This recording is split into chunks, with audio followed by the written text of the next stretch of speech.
Kementerian Komunikasi dan Informatika mendapat anggaran 10 miliar rupiah untuk program makan bergizi gratis yang dicetuskan oleh Prabowo dan Gibran. Ditemui di gedung DPR Senayan, Jakarta pada Rabu 11 September, Menkominfo Budi Ari mengatakan anggaran tambahan tersebut akan digunakan untuk pengelolaan dan diseminasi informasi mengenai program tersebut. Sementara itu, dia juga menegaskan biaya 10 miliar rupiah untuk sosialisasi program andalan Prabowo dan Gibran tidaklah mahal.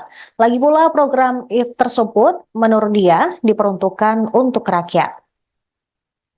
Menurut Ketua Umum Projo, perlu adanya penyadaran dan pemahaman ke masyarakat mengenai guna dan fungsi program makan bergizi gratis ini. Budi juga berujar anggaran tersebut memang akan digunakan untuk sosialisasi program, sebab menurutnya perlu kesadaran, partisipasi, dan kontrol dari masyarakat agar suatu program dapat berjalan dengan baik. Namun saat ditanya soal metode, Budi belum bisa menjelaskan karena sedang dirancang oleh pihaknya. Sebelumnya, Budi Ari Setiadi juga menilai program makan siang gratis yang dicanangkan oleh Presiden terpilih Prabowo Subianto dan Wakil Presiden terpilih Gibran Rakabuming Raka sangatlah bagus. Dia menyebut program makan bergizi gratis diperlukan supaya tidak terjadi gap jauh dari segi gizi antara rakyat Indonesia. Diketahui program unggulan Presiden dan Wakil Presiden terpilih periode 2024-2029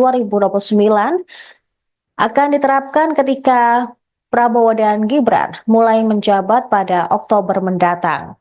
Gibran yang merupakan putra sulung Presiden Jokowi telah memantau uji coba makan bergizi gratis di berbagai kota.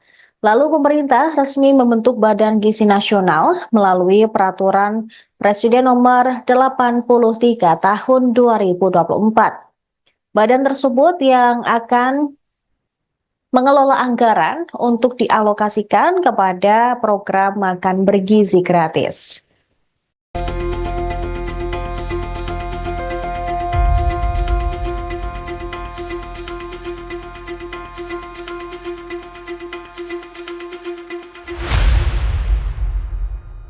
Download Tribun X sekarang, menghadirkan lokal menjadi Indonesia.